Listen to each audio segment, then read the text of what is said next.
السلام علیکم ورحمۃ اللہ تعالی وبرکاتہ۔ آج جمعے کا خطبہ عربی سے اردو میں ترجمہ کر کے پیش کیا جا رہا ہے، آپ حضرات اس پر خاص توجہ دیں۔ بسم اللہ الرحمن الرحیم۔ تجارت کے بارے میں۔ تجارت اور خرید و فروخت انسان کی ایک بڑی ضرورت ہے۔ اسلام نے تجارت کے بارے میں ایسی باتیں اور ایسے اصول بیان کیے ہیں جو سب سے زیادہ بہتر اور انسانوں کی طبیعت اور مزاج کے مطابق ہیں۔ اگر تجارت اسلامی اصول کے مطابق کی جائے تو وہ دنیا میں خیر و بھلائی اور برکت کا ذریعہ بن سکتی ہے اور دین میں ترقی اور آخرت میں کامیابی کا سبب ہو سکتی ہے، اور اگر تجارت یعنی بزنس اسلامی طریقے سے ہٹ کر اپنی طبیعت کے مطابق کی جائے تو اس سے دنیا کا بھی نقصان ہوگا اور آخرت کا بھی نقصان ہوگا۔ اسی بات کے پیش نظر حضرت عمر فاروق رضی اللہ عنہ نے اپنی خلافت کے زمانے میں یہ اعلان کرا دیا تھا کہ جو شخص اسلام کے اصول تجارت کو نہیں جانتا وہ ہماری مارکیٹ میں نہ آئے۔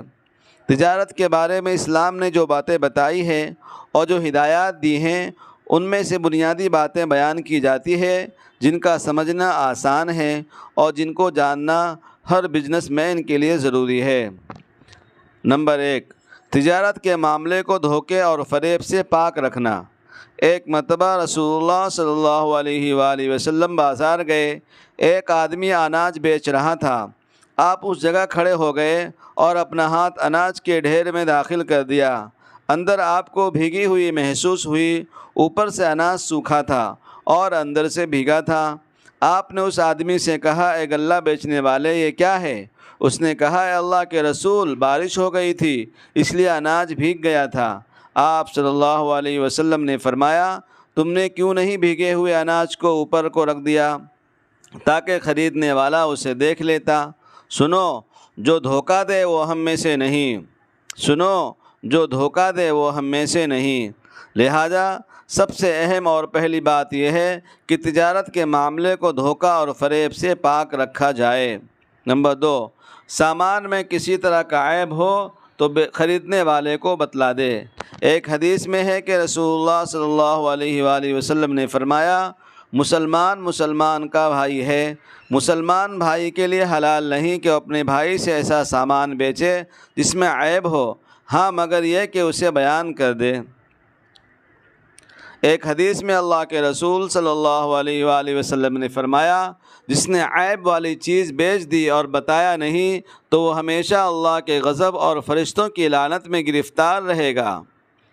دھوکہ کی ایک شکل یہ ہے کہ بیچنے والے کی طرف سے سامان کے عیب کو چھپا لیا جائے۔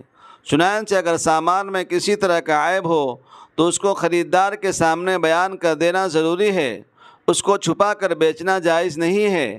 اور اگر اس عیب کو چھپا کر بیچ دے اور خریدنے والا دھوکے سے اس کو خرید لے اور بعد میں اس کو عیب کا پتہ چلے تو اسلام نے خریدار کو اختیار دیا ہے کہ وہ سامان واپس کر کے اپنے معاملے کو ختم کر سکتا ہے۔ نمبر 3، تجارت میں سچ بولنا ضروری ہے۔ نبی کریم صلی اللہ علیہ وآلہ وسلم نے فرمایا، سچا امانت دار تاجر انبیاء، صدیقین اور شہداء کے ساتھ ہوگا۔ حضور اقدس سرور دو عالم صلی اللہ علیہ وآلہ وسلم کا یہ بھی ارشاد ہے، تجارت قیامت کے دن فجار یعنی گنہگار بنا کر اٹھائے جائیں گے، سوائے ان لوگوں کے جو تقوی اختیار کریں اور سچائی اختیار کریں۔ تجارت میں سچ بولنا ضروری ہے۔ تاجر نے جو سامان جتنی قیمت میں خریدا ہے اور اگر گاہک پوچھے کہ یہ سامان آپ نے کتنے میں خریدا ہے، اب یا تو اس کو قیمت نہ بتائے اور اگر بتائے تو صحیح قیمت بتائے، زیادہ بتانا جائز نہیں ہے۔ یہ سراسر جھوٹ اور دھوکے کی ہی ایک شکل ہے۔ نمبر 4، مسلمان بھائی کے بھاؤ پر بھاؤ لگانا جائز نہیں ہے۔ کبھی ایسا ہوتا ہے کہ بیچنے والا ایک سامان کا بھاؤ لگاتا ہے اور خریدنے والا اس کی قیمت بولتا ہے۔ اسی دوران تیسرا شخص داخل ہوتا ہے اور وہ بڑھ چڑھ کر بولی بولتا ہے۔ اس کا مقصد سامان خریدنا نہیں بلکہ محض قیمت کو بڑھانا ہوتا ہے، اور اصل خریدنے والا اس سے دھوکے میں آ کر زیادہ قیمت میں خریدنے پر مجبور ہو جاتا ہے۔ اسلام نے اس سے بھی روکا ہے کہ کوئی شخص جو خریدنے کا ارادہ نہیں رکھتا درمیان میں آ کر خواہ مخواہ قیمت نہ بڑھا کر بولے۔ ایک حدیث میں ہمارے نبی صلی اللہ علیہ وآلہ وسلم نے فرمایا، جو شخص مسلمانوں کے بھاؤ میں کسی ایسی چیز کو اختیار کرے جس سے دام بڑھ جائے تو اللہ تعالیٰ پر یہ حق ہے کہ اسے قیامت کے دن جہنم کی بڑی سزا دے۔ نمبر 5، تجارت ایسی چیزوں کی نہ ہو جو گناہ کے کاموں میں مددگار ہو۔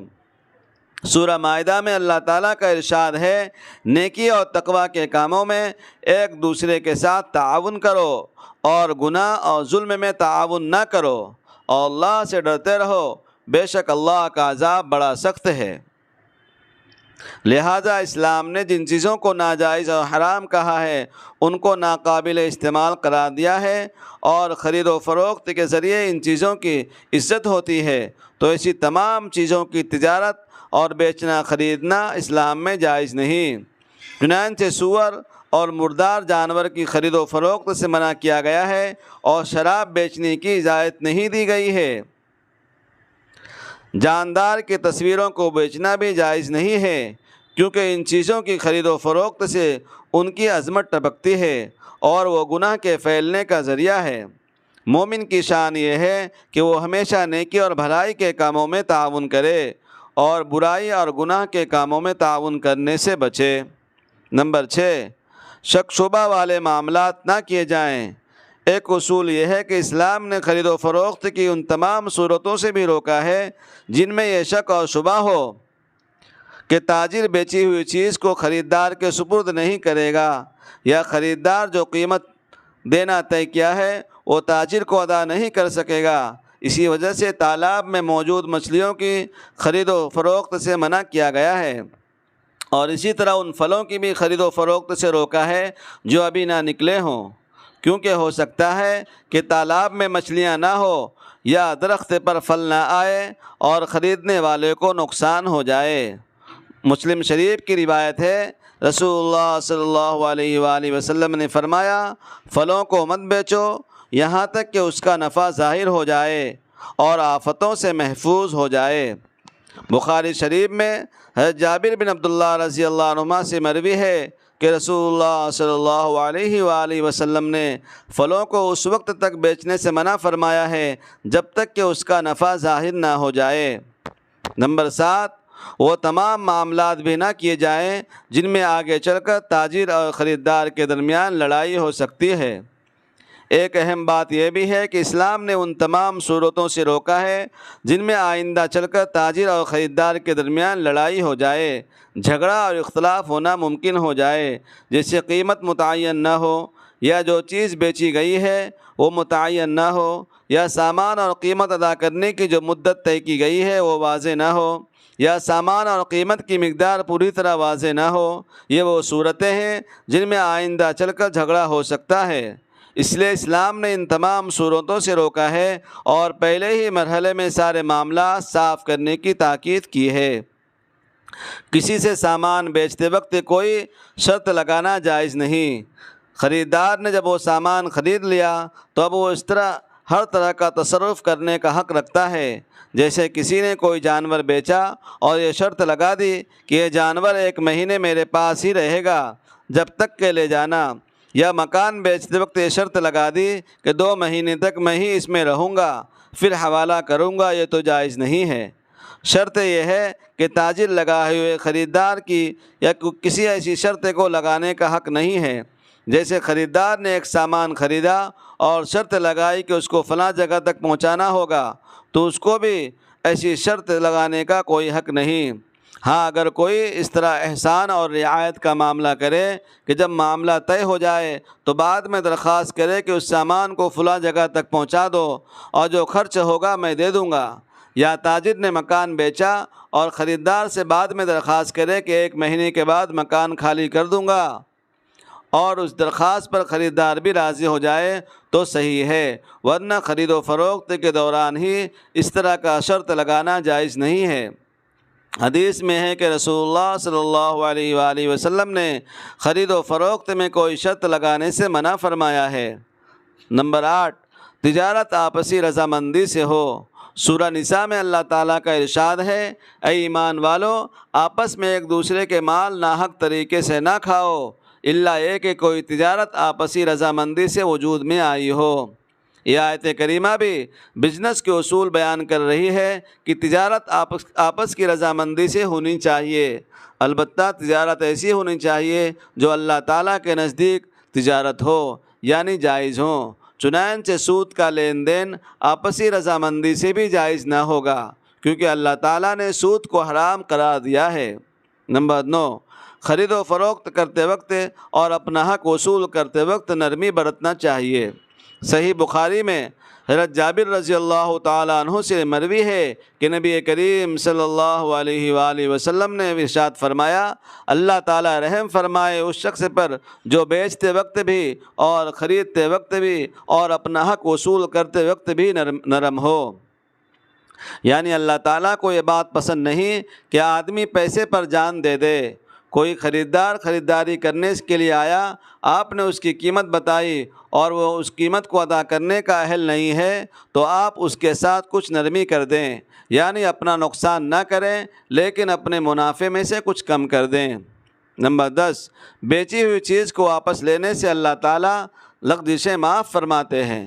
نبی کریم صلی اللہ علیہ وآلہ وسلم کا ارشاد ہے، جو شخص بیع پر نادم ہونے والے شخص سے معاہدہ ختم کرے گا، اللہ تعالیٰ قیامت کے دن اس کی لغزشوں سے درگزر فرمائے گا۔ کیا حضور اقدس صلی اللہ علیہ وسلم کے بتائے ہوئے اس بہترین اصول پر ہمارا عمل ہے؟ بلکہ ہمارا یہ حال یہ ہے کہ اگر کوئی واپس کرنے کے لیے آ جائے تو جھگڑا ہو جائے۔ تجارت کے تعلق سے چند باتیں تھی جو آپ کے سامنے بیان کی گئی۔ تجارت سے متعلق مزید تفصیل علماء کرام اور مفتیان کرام سے معلوم کریں۔ قرآن و حدیث کی روشنی میں دیے گئے خطبے کا خلاصہ۔ آج کے خطبے سے ہمیں پہلا اصول یہ معلوم ہوا کہ تجارت کے معاملے کو دھوکے اور فریب سے پاک رکھا جائے۔ دوسرا اصول یہ معلوم ہوا کہ سامان میں اگر کسی طرح کا عیب ہو تو خریدار کو بتلا دیا جائے۔ تیسرا اصول معلوم یہ ہوا کہ تجارت میں سچ بولنا ضروری ہے۔ ویسے تو ہر معاملے میں سچ بولنا ضروری ہے، لیکن تجارت میں سچ نہ بولنے پر سخت وعید آئی ہے۔ چوتھا اصول یہ معلوم ہوا کہ مسلمان بھائی کے بھاؤ پر بھاؤ نہیں لگانا چاہیے، البتہ نیلامی والے معاملے میں کرنا جائز ہے۔ پانچواں اصول یہ معلوم ہوا کہ تجارت ایسی چیزوں کی نہ ہو جو گناہ کے کاموں میں مددگار ہو۔ چھٹا اصول یہ معلوم ہوا کہ شک اور شبہ والے معاملات نہ کیے جائیں، مثلاً مچھلیوں کو پکڑنے سے پہلے اور پھلوں کو درخت پر نکلنے سے پہلے نہ بیچا جائے۔ ساتواں اصول یہ معلوم ہوا کہ وہ تمام معاملات بھی نہ کیے جائیں جن میں آگے چل کر تاجر اور خریدار کے درمیان لڑائی اور جھگڑے کا امکان ہو۔ آٹھواں اصول یہ معلوم ہوا کہ تجارت آپس کی رضامندی سے ہونی چاہیے، زبردستی کرنے سے معاملہ درست نہیں ہوتا۔ نواں اصول یہ معلوم ہوا کہ خرید و فروخت کرتے وقت اپنا حق وصول کرنے میں نرمی کرنا چاہیے۔